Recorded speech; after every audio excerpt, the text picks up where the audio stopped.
de Prensa Washington.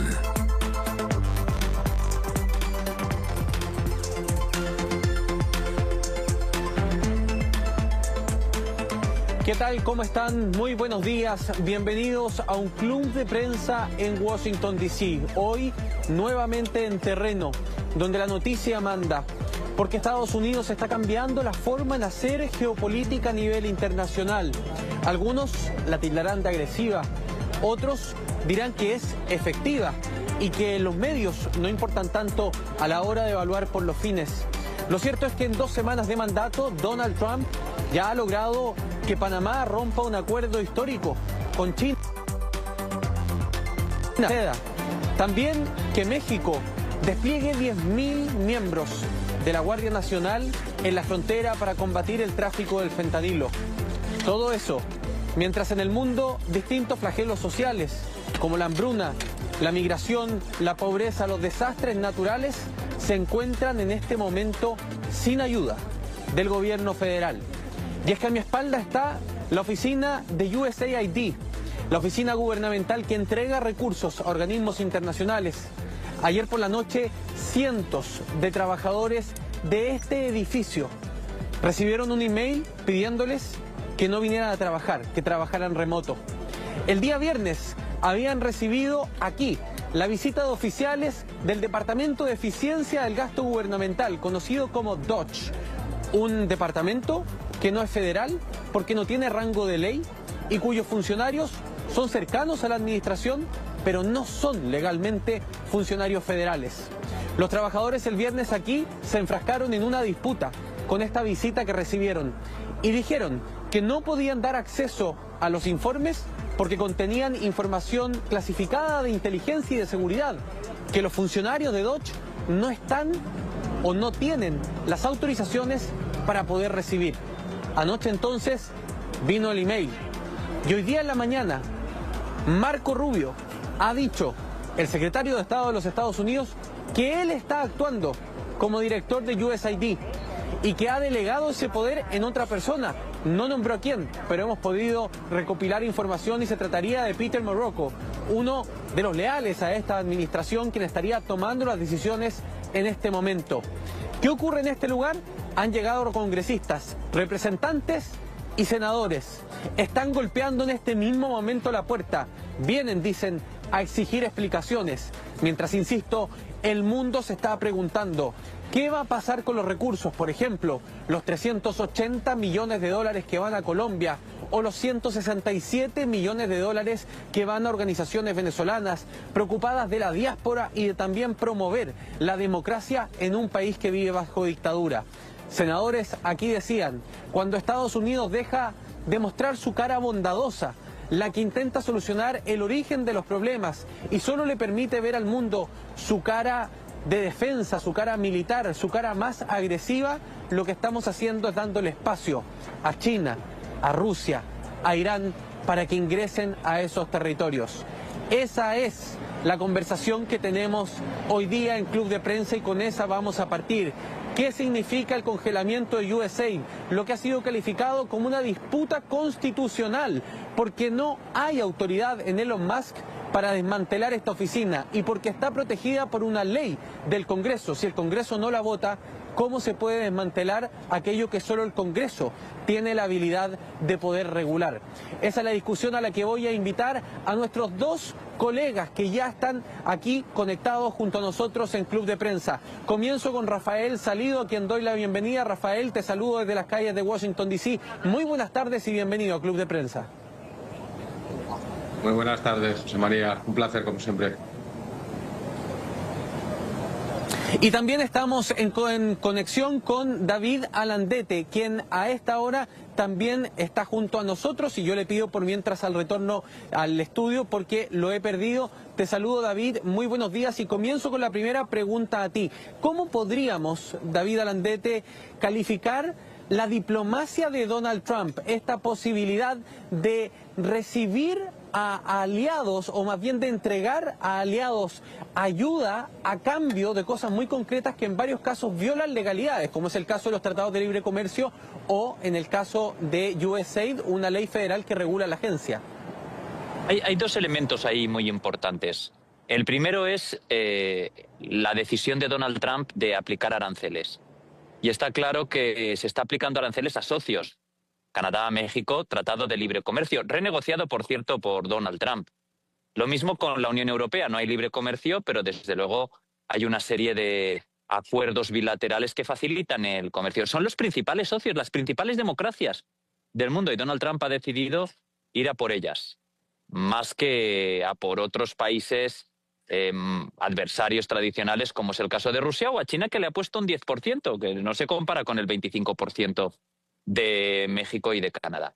Con respecto a la ayuda a USAID, también es cierto que se trata de una agencia estadounidense. Y mi opinión, y ahí es, o sea, mi opinión después de haber tenido contacto con USAID en mi carrera, pues a lo largo de varios años, haber informado de sus programas, es que hay partes muy opacas de esa agencia. Y yo estoy de acuerdo con que se requeriría un poco más de transparencia con cómo esos fondos se han estado invirtiendo. Creo que ha habido un gran complejo industrial de las ONGs construido alrededor de USAID, pero creo que la respuesta que está teniendo inicialmente el equipo de Donald Trump, sobre todo Elon Musk y su Departamento de Eficiencia Gubernamental, es, creo, muy radical, ¿no? Lo de cortar cualquier financiación durante 90 días, cerrar las cuentas. Esto va a provocar sin duda un enfrentamiento de corte político, ¿no? Pero sí que hay que siempre prestar atención a lo que hace y a lo que no hace Donald Trump. Está, digamos, desmantelando USAID, desde luego son 40.000 millones de dólares de presupuesto anual y 10.000 empleados cuyo puesto de trabajo peligra. Yo vivo en Washington, como vosotros, y conozco a muchísima gente que ha perdido su trabajo porque trabajaban en alguna subcontrata de USAID y han sido suspendidos de empleo y sueldo. Muchos no han podido ir hoy a trabajar. Pero, desde luego, hay una tensión clara entre lo que está haciendo ahí Donald Trump, que es, pues sí, desmantelar USAID, pero a la vez ha dado media marcha atrás con los aranceles en México. Acaba de anunciar que lo suspende durante un mes por la decisión de la presidenta Sheinbaum de enviar 10.000 soldados a la frontera, y de alguna forma eso no queda tan en primer plano, es decir, esa marcha atrás de Donald Trump, y ya veremos lo que pasa con Canadá en las próximas horas aquí en la Casa Blanca. Pero yo creo que hay muchos frentes abiertos y esa medio, digamos, corrección de Donald Trump no está teniendo tanta atención, pues porque sí, también estamos pendientes del desmantelamiento de USAID. Y como tú y yo sabemos, José María, 200 noticias por minuto que están sucediendo en la Casa Blanca de Donald Trump, ¿no? Sin duda alguna, David, han sido 2 semanas. Voy a contarle también a quienes nos ven a lo largo de las Américas. Yo le decía a mi mamá este fin de semana, ¿no? Siento que en 2 semanas he envejecido como 3 años. Rafa, voy contigo precisamente a propósito de lo que decía David. Una cosa es que un programa como USAID tenga algunas áreas opacas y efectivamente no haya tanta claridad respecto a cuán eficiente es el gasto del dinero de los contribuyentes que está yendo a este programa. Pero otra cosa muy distinta es el radicalismo, ¿no? De cómo Donald Trump funciona y opera para lograr los objetivos que quiere. En el caso particular de México, a propósito de lo que señalaba David Alandete, él estaba dispuesto a romper un tratado de libre comercio que debiese entregar certezas jurídicas a nivel internacional con tal de imponer esos aranceles. Y como Estados Unidos y México también depende potencial y sustancialmente de los Estados Unidos, era importante entonces para México intentar solucionar esto, y Donald Trump termina logrando lo que se había propuesto inicialmente, que era la colaboración de México para el combate del tráfico al fentanilo. Te quiero preguntar, Rafa, ¿el fin justifica los medios?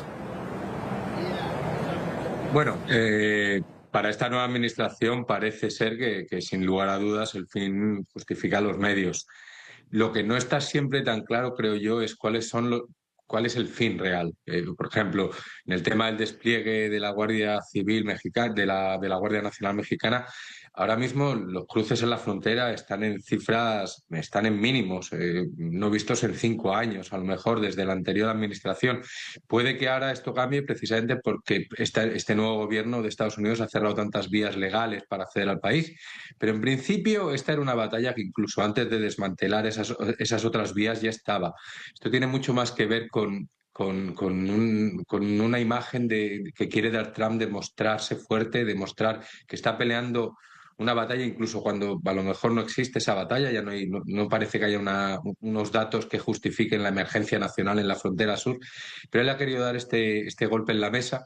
Creo que también tiene mucho insisto, de imagen, en el sentido de que, por ejemplo, y en ese caso USAID, la Agencia de Estados Unidos para el Desarrollo, creo que es un poco un daño colateral. No creo, de hecho, él alguna vez ha expresado que le gusta en parte la misión. Como bien decía David, es cierto que falta transparencia. También es difícil porque primero funciona con presupuestos que van modificándose, que generalmente van ampliando. Entonces hay programas que a lo mejor llevan décadas, que ya no estarían alineados con lo que sería la voluntad de popular a día de hoy o con el deseo del pueblo estadounidense.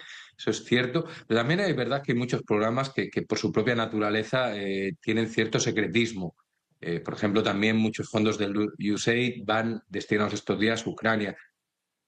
De hecho, preocupa que la semana pasada gente cercana a Musk quiso acceder a información que es confidencial y ahí hubo un desencuentro y un choque entre gente de la administración, gente que trabaja para el gobierno y gente de esta comisión que no lo es, que decía tener autoridad por parte del presidente, lo cual es cierto, pero la autoridad sobre el USAID no recae en el Ejecutivo, recae en el Congreso. Entonces, yo creo que también todo esto es parte de una estrategia del presidente Trump por forzar un poco, ver hasta dónde puede llegar, hasta dónde va a encontrar resistencia en el Congreso, resistencia en socios y aliados. El propio Donald Trump hace un momento estaba hablando desde el despacho Oval en referencia al tema de los aranceles. Está claro, va a pausar los aranceles sobre México durante un mes, gracias a este despliegue, a ver cómo va. Con Canadá tiene ahora, en menos de una hora, con el primer ministro Trudeau, tiene agendada una conversación telefónica, está por ver qué puede hacer, pero él mismo a la prensa le estaba comentando realmente su objetivo, como él dice, su auténtico objetivo, lo que él quiere, y aquí le voy a citar, lo que quiero es que Canadá se convierta en el Estado 51. Así no habría aranceles.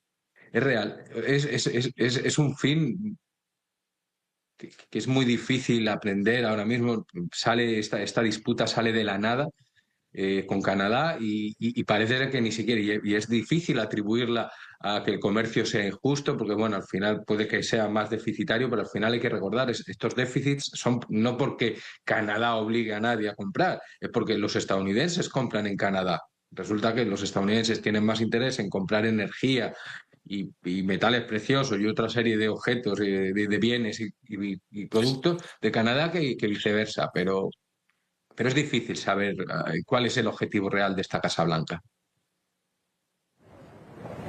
Y quiero tomarme de esa declaración, Rafa, no del objetivo.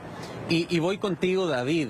Tenemos un gobierno de Estados Unidos que está apretando a sus aliados históricos, a la Unión Europea, a la OTAN, a México, a Canadá, a Panamá. Los está apretando, al mismo tiempo rompiendo compromisos, insisto, los tratados de libre comercio. Y pareciese ser entonces que es una oportunidad maravillosa para la China comunista, que parece ser la que sí puede ser un socio comercial fiable, que no va a cambiar los aranceles a medio camino, que puede volver a ganar más terreno. ¿Crees tú, David, que Donald Trump está dispuesto a perder hegemonía a nivel global con tal de complacer su agencia doméstica, la agenda de America First acá en los Estados Unidos, aunque eso implique, por ejemplo, que China pudiese ganar terreno con aliados que han sido históricos de los Estados Unidos? La era del neoconservadurismo y del neoliberalismo y de la ortodoxia republicana, construida por Reagan y yo creo que llevada a su máxima expresión con George Bush el hijo, con la guerra de Irak y de Afganistán, ha llegado a su fin. Desde luego no hay ninguna voluntad de conducirse por parte de Donald Trump y su equipo como una superpotencia. Y yo creo que el sitio en el que estás tú ahora, USAID, esa agencia que está siendo, mientras tú estás ahí, desmantelada, literalmente, es el ejemplo de ese final. Una agencia que, sí, luego se dice que era solo el 0,7% del presupuesto federal. 40.000 millones son 40.000 millones. Y esos 40.000 millones de dólares no se van a destinar ya más a ayudas al extranjero, aunque sean contra la malaria, para curar hambrunas y demás. La prioridad debe estar, y esa es la consigna de esta Casa Blanca, en París, Texas, y no en París, Francia. Eso lo han dicho muchísimas veces el equipo de Donald Trump, y es lo que está sucediendo, ¿no? No va a haber un liderazgo internacional de Estados Unidos con esta administración, excepto en los puntos en los que a Donald Trump y a su equipo les interesen, o que ellos crean que le interesa a Estados Unidos. Uno, migración. Hoy tenemos a Marco Rubio acabando su viaje en Panamá y lo que ha hecho es ir a ver vuelos de deportación de colombianos. Es decir, esta mañana Marco Rubio en Panamá ha ido con las autoridades locales a ver cómo una serie de vuelos deportaban a Colombia a personas que habían cruzado el tapón del Darién. Es decir, un secretario de Estado, jefe diplomático, viendo una operación migratoria. Y esa es la diplomacia de ahora de Donald Trump. Es decir, asuntos migratorios, también asuntos energéticos, también asuntos de afinidad puramente ideológica, como Bukele, cómo tratar con los prisioneros que estén acusados de delitos especialmente graves, ¿no? Entonces yo creo que sí que hay una voluntad de imponerse y proyectar fuerza en el extranjero, a nivel internacional, pero no creo que haya una voluntad de liderar por valores. Por eso ya no importan tanto las relaciones con un socio como Canadá. México es caso aparte, ¿no? Porque van a seguir dependiendo por la inmigración. O la Unión Europea. Y no, yo no le estoy escuchando a Donald Trump desde que llegó al despacho Oval, críticas muy ácidas a Bruselas, a España, a Italia, a Francia, pero no las estoy viendo similares a Rusia, a China, a Arabia Saudí, ¿no? Países que vulneran los derechos humanos desde hace tiempo, ¿no? Entonces sí, estamos viendo un cambio radical con respecto a la administración de Joe Biden, con Venezuela también, porque estamos viendo cómo Donald Trump ha enviado a un asesor especial a Venezuela y cómo hoy ha rescindido en una publicación en el boletín oficial la protección temporal a muchos venezolanos que van a quedar sin ella en septiembre, y dialoga con Maduro. Yo ya no le escucho a Donald Trump como le escuchaba en su primer mandato, críticas a los graves abusos contra los derechos humanos de un dictador sanguinario como Maduro, ¿no? Pero lo sigue habiendo. Entonces yo creo que hay un cambio importante. Van a dialogar y van a sentarse con quien beneficie los intereses nacionales de Estados Unidos, sobre todo en materia energética y migratoria. Y en cuanto a un mundo bajo hegemonía diplomática estadounidense, eso ya no lo veo. David, Rafael, quiero que se queden conmigo. Les voy a mostrar después, a la vuelta de la pausa, un 1-1, una conversación que tuvimos con el senador de New Jersey, Andrew Kim, quien vino a este edificio a exigir implicaciones, mientras adentro del edificio hay un grupo de congresistas que quieren que les abran la puerta para ver qué es lo que está ocurriendo en el interior de estas oficinas donde, insisto, los trabajadores han recibido un correo pidiéndoles que no vengan a trabajar. Pausa y volvemos con Club de Prensa desde la oficina central en Washington, D.C. de USAID. Ya volvemos. Ya regresamos con Club de Prensa Cono Sur por NTN 24, el canal de las Américas. Continuamos con Club de Prensa Cono Sur por NTN 24, el canal de las Américas.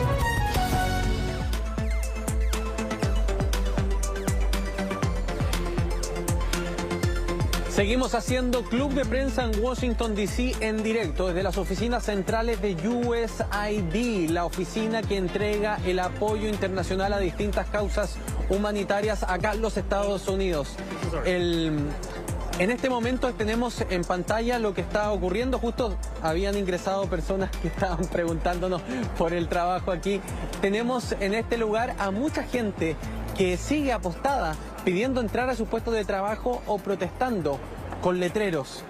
La verdad es que ha sido una mañana muy movida en este lugar. Algunos dicen están desmembrando. Fue la expresión que ocupó un senador para referirse a lo que está ocurriendo. Quiero invitarlos a escuchar lo siguiente. Son los pasajes de una entrevista que nosotros realizamos con el senador por New Jersey, Andrew Kim. Él fue el primero que llegó aquí en la mañana a tocar la puerta, a ver quién estaba adentro, qué se estaba realizando, si se estaban analizando los computadores, qué es lo que estaba ocurriendo. Y él nos respondió básicamente 3 preguntas. La primera, su opinión general sobre lo que está pasando con esta agencia. Lo segundo, evidentemente, el rol de Elon Musk en esta decisión, quien anoche en un espacio en X dijo que esta agencia había que cerrarla y que Donald Trump lo apoyaba. Y lo tercero, ¿qué mensaje le enviaría a Colombia y a Venezuela, por ejemplo, que reciben cientos de millones de dólares en ayuda? Esta fue la conversación de Andrew Kim con Club de Prensa en Washington, D.C. Bueno, vine aquí hoy porque, como el resto de Estados Unidos, estamos viendo estas noticias que se desarrollan, empleados federales que les prohíben entrar a su sitio de trabajo. Y sabe, aquí fue donde empecé hace más de 20 años. Mi primer trabajo en el gobierno federal fue aquí, en USAID, a través de estas puertas. Y el hecho de prevenirle a los empleados que entren aquí a hacer sus trabajos es absolutamente una desgracia. Así que vine para hablar con el administrador, el señor Gray. No pude hablar con él. Espero que podamos tener una reunión hoy para que pueda regresar, porque quiero escuchar directamente de él. ¿Fue esta una orden que él dio para impedir a los empleados que entrasen? ¿Y por qué? ¿Qué es lo que está pasando hoy? ¿Qué está previniendo, impidiendo que la gente entre?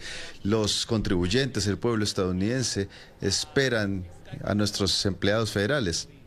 Bueno, él no tiene autoridad para cerrar esto. Primero que todo, ni siquiera trabaja para el gobierno. Número 2, el gobierno de los Estados Unidos, el Congreso, codificó USAID con una ley federal. Ningún presidente, ningún multimillonario puede venir aquí y tratar de cerrar esto de manera unilateral. Esto requiere una ley del Congreso. Así que lo que parece que está sucediendo es que es ilegal y es algo que el pueblo estadounidense tiene que saber. Bueno, primero me gustaría decirle a los empleados de USAID que lamento lo que están pasando. Esta no es forma de tratar a servidores públicos que están dispuestos a servir a nuestra nación y a poner a nuestro país por encima de ellos mismos, a nuestros socios alrededor del mundo. Espero que vean que este no es un reflejo de los Estados Unidos. Estas no son las clases de acciones que el pueblo estadounidense quiere. Este caos solamente hará a los Estados Unidos más débiles, así que espero que podamos detener esto. Haré todo lo que esté en mi poder para tratar de detener esto y asegurarnos de poder reconstruir y asegurarnos de tener una política exterior donde los Estados Unidos sea el líder y demuestre su compromiso con el mundo, en lugar de lo que estamos viendo, que es un retiro absoluto de los Estados Unidos del resto del mundo.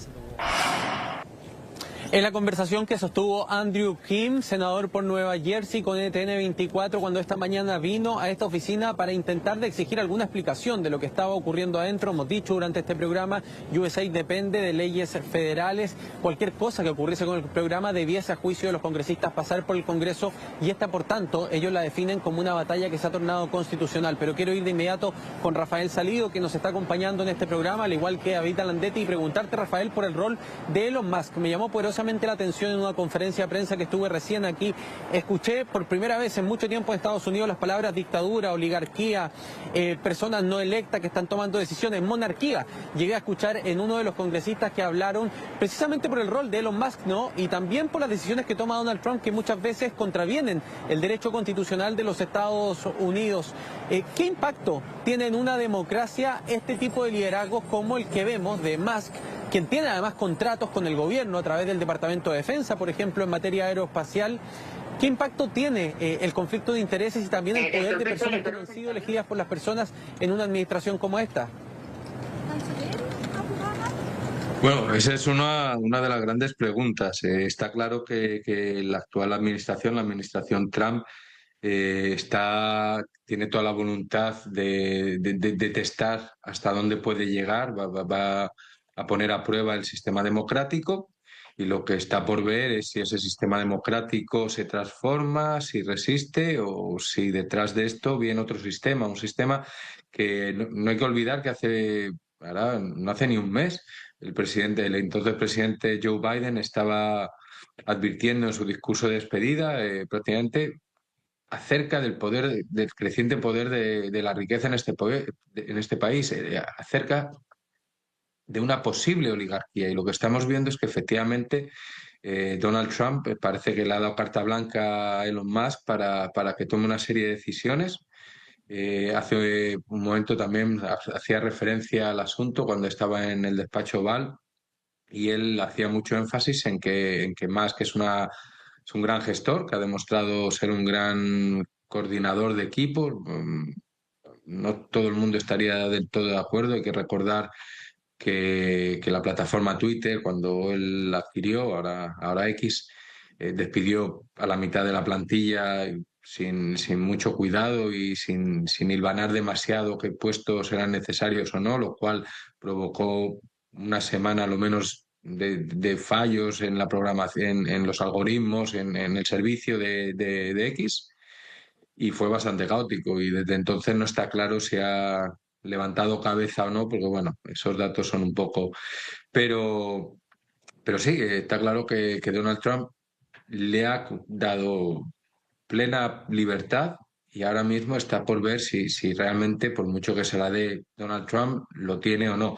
Vamos a ver seguramente un enfrentamiento intenso e interesante entre el legislativo y el ejecutivo. Hay que recordar que en este país la separación de los tres poderes está muy marcada y está muy establecida, y los tres son muy celosos de sus responsabilidades, o bien han sido, aunque es verdad que en los últimos tiempos tanto el Supremo como el Congreso parecen más dispuestos a ceder cierto poder a la Casa Blanca, más que nada debido al empuje que tiene Trump, que al final pues genera situaciones que además uno de los grandes problemas que estamos viendo aquí, yo estoy hablando con muchos funcionarios, y una de las grandes preocupaciones que me están expresando es que aquí puede actuar a veces contra la ley, puede que eso vaya a juicio y puede que acabe perdiéndole, pero en cualquier caso el problema está en quién hace cumplir las leyes. Es decir, si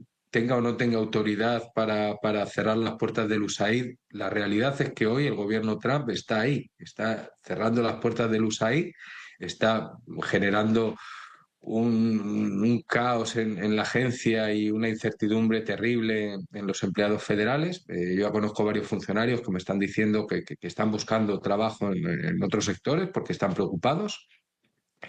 Y no es gente, recordemos que esta no es gente partidista, son empleados federales de carrera, que precisamente su misión es hacer cumplir las leyes por encima de quien esté en el gobierno cada 4 años. Y bueno, pues esto está siendo una disrupción total del sistema, que seguro que parte de la base de Trump lo celebra. Habrá que ver el efecto que tenga a medio plazo. Al final, mucha gente depende de estas ayudas, tanto aquí como en el extranjero. Al final, Trump es una persona muy transaccional, muy de si quieres A, tienes que hacer B, pero al final la realidad es mucho más complicada. A lo mejor imponer aranceles a Colombia porque no quiere recibir inmigrantes acaba implicando el fin de la colaboración en temas de terrorismo, y al final aquí problemas de seguridad dentro de 5 años. Es es un riesgo que él parece estar dispuesto, y que efectivamente yo creo que va a ceder el liderazgo a otras potencias, como hablábamos antes con David. Ahora, Rafael, qué interesante lo que dicen, ¿no? Porque tiene que ver con una persona que no está elegida, que está generando, además yo sentí temor, está generando temor su poder, está generando temor su influencia, la libertad además porque es muy vocal. Pero hoy día en El Salvador le preguntaron al secretario de Estado Marco Rubio sobre este mismo tema, porque USAID como agencia depende del Departamento de Estado, y él decía, no se pierdan. El acting director, el director subrogante, quien está ejerciendo el rol de director en este momento, soy yo, como secretario de Estado, y le he delegado ese poder a alguien, él no dice a quién, hemos sabido que es Peter Marroco, que también es del círculo de Donald Trump. Escuchemos lo que dijo en su llegada a El Salvador el secretario de Estado. Bueno, miren, mi frustración con USAID va desde mi época en el Congreso. Realmente es una agencia completamente irresponsable. Supuestamente debe responder a las directivas políticas del Departamento de Estado y se niega a hacerlo. Así que las funciones de USAID, muchas funciones van a continuar, van a ser parte de la política exterior, pero tienen que estar alineadas con la política exterior estadounidense. Dije claramente durante mi audiencia de confirmación que cada dólar gastado, cada programa que financiemos servirá a los intereses de los Estados Unidos, y USAID tiene una historia de no hacerlo y deciden donarlo a la caridad global, y son dólares de nuestros contribuyentes. Así que no me gustan estos reportes que dicen que no cooperan acerca de contestar las preguntas de a quiénes aportan, cuál es este dinero. Así que es un nivel de subordinación que con el que es imposible conducir una revisión.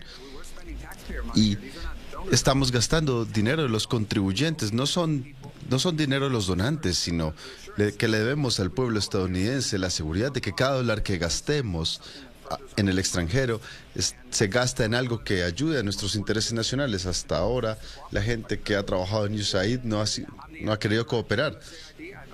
Yo soy el director interino de USAID y de nuevo nuestra meta era alinear la ayuda con los intereses nacionales, pero misión tras misión, embajada tras embajada, uno encuentra que en muchos casos USAID está involucrado en programas que van en la contraria de lo que estamos tratando de hacer. Bien, eran las declaraciones del secretario de Estado Marco Rubio a propósito de esta crisis de USAID, pero además el impacto que tienen muchos los países de Latinoamérica. Ya les hemos hablado de algunos: Colombia, Venezuela, les puedo hablar también de Guatemala, El Salvador y de otros países que dependen de esta financiación. Ahora, David Alandete pone el pecho como funcionario nominado y además como exfuncionario electo, Marco Rubio, pero es cierto que quien ha liderado la batuta en este tema, como decimos en el sur, es Elon Musk. Me gustaría tener tu opinión respecto al rol que juega Musk en esta administración. Bueno, realmente estamos viendo una bicefalia en el tema de la diplomacia y en el tema de USAID. Está claro que hay una variante entre lo que Elon Musk está haciendo y lo que de verdad está haciendo Marco Rubio, el jefe diplomático, sin hablar constantemente de ello. Está claro que Musk habla mucho en su red social.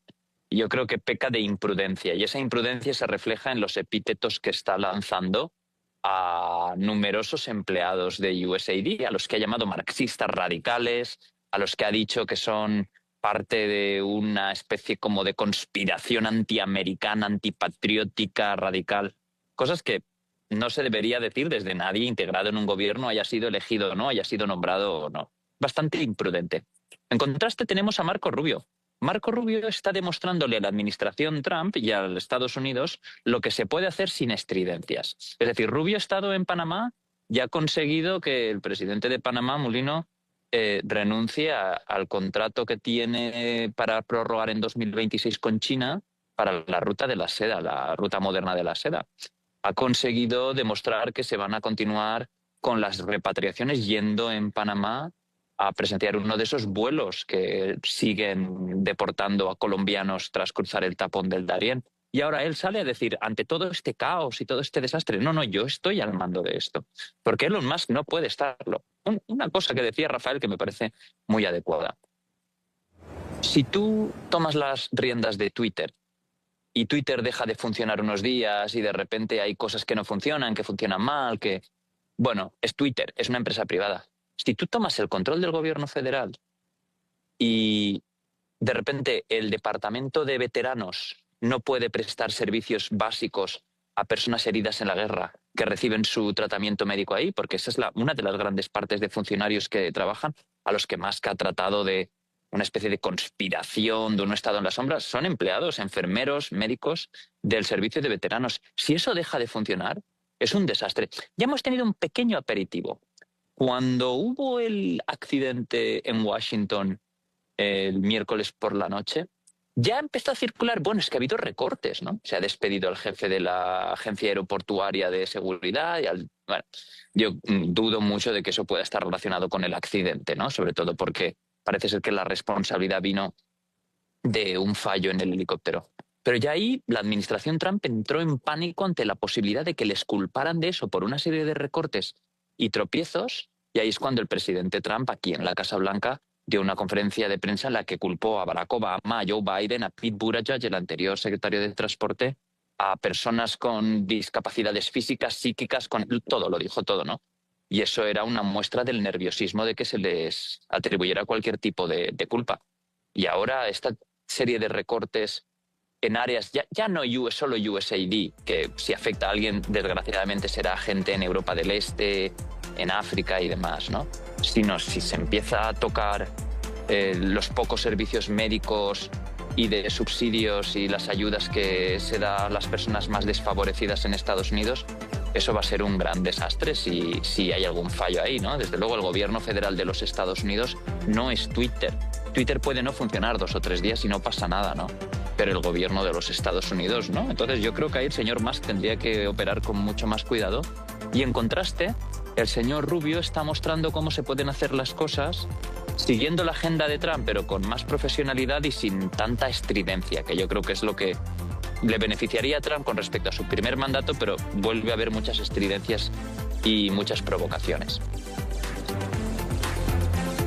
Estamos conversando con David Alandete y Rafael Salido, periodistas, colegas míos. David, de hecho, en los jardines de la Casa Blanca hacemos un alto y a la vuelta conversamos sobre la decisión de terminar el TPS para Venezuela. Pausa y volvemos. Ya regresamos con Club de Prensa Cono Sur por NTN 24, el canal de las Américas. Continuamos con Club de Prensa Cono Sur por NTN 24, el canal de las Américas. Seguimos haciendo Club de Prensa en Washington, D.C. desde las oficinas centrales de USAID, la oficina que entrega ayuda internacional para distintos países a lo largo del mundo y que en este momento, en palabras de congresistas de los Estados Unidos, está siendo desmantelada. Voy sí a cambiar de tema por un instante en este bloque. Vamos a hablar de Venezuela. Hoy ha anunciado Homeland Security que se termina definitivamente el TPS. Voy contigo de inmediato, Rafael, porque la justificación que da es que Venezuela ya no cumple los criterios y que ha tenido mejoras notables. Esa es la palabra que utiliza en salud, economía y combate contra el crimen. ¿Cuál es tu opinión? Bueno, es que... Bueno, la noticia es que han acabado con este estatus de protección temporal para 300.000 venezolanos que deberían de estar protegidos, en teoría estaban protegidos hasta el próximo otoño, ahora se les acabará en abril. La administración Trump, y lo sabes perfectamente precisamente tú, ya en campaña empezó a legitimar al gobierno de Maduro, lo citaba como un país sin crimen, aunque solo fuera para dar la excusa de que los criminales los mandaban a Estados Unidos. Antes David comentaba el cambio de política que pueda tener la segunda administración Trump para con Venezuela. Pero es una diferencia abismal. O sea, yo creo que en la primera administración le interesaba ligeramente a Trump el asunto por el asesor que tenía de seguridad nacional, que era Bolton. Él sí pensaba que era un problema, un lunar en la región que había que controlar. Yo creo que Trump, una vez más, un poco también en la línea que decía David, lo que le interesa es lo que beneficie directamente a Estados Unidos. Lo que esté pasando en Venezuela no le interesa. Y si van a recibir migrantes o si van a facilitar el comercio, pues lo va a legitimar y es el fin de ese apoyo a la oposición venezolana, creo yo. David, voy a hacer algo muy injusto contigo. Te voy a pedir el titular y la bajada respecto a esta noticia de Venezuela. ¿Qué es lo que opinas de lo que ha ocurrido esta mañana? Realmente creo que se ha producido un cambio injustificable, ¿no? No puedes estar animando al exilio a que busque democracia fuera de un país dictatorial, que no cambie nada en ese país, y ahora le retires el asilo con esas justificaciones, ¿no? Personalmente me parece de una gran crueldad y espero que la administración Trump rectifique. Ahora, quiero invitarlos a ambos para que nos separemos unos minutos. Vamos a hacer la pausa y a la vuelta a ver si alcanzamos a tener un pensamiento de todo lo que está ocurriendo de despedida. Pausa y ya estamos de vuelta con más Club de Prensa en Washington, D.C. Ya regresamos con Club de Prensa Washington por NTN 24, el canal de las Américas. Continuamos con Club de Prensa Washington por NTN 24, el canal de las Américas. Y llegamos al final de este Club de Prensa en Washington, D.C. Quiero partir agradeciéndole a David Alandete, quien de hecho está corriendo ya en este momento a la conferencia de prensa que va a sostener Donald Trump y en la que le vamos a estar informando en nuestro programa a la tarde a partir de las 4 de la tarde. Rafael Salido, muchas gracias por estar con nosotros en este Club de Prensa. Siempre es un placer tenerte aquí. Un placer como siempre. Muchísimas gracias a vosotros. Gracias, muchas gracias a vosotros. Y a todos ustedes agradecerles una vez más haber estado con nosotros. Nos reencontramos el próximo lunes. Que esté muy bien.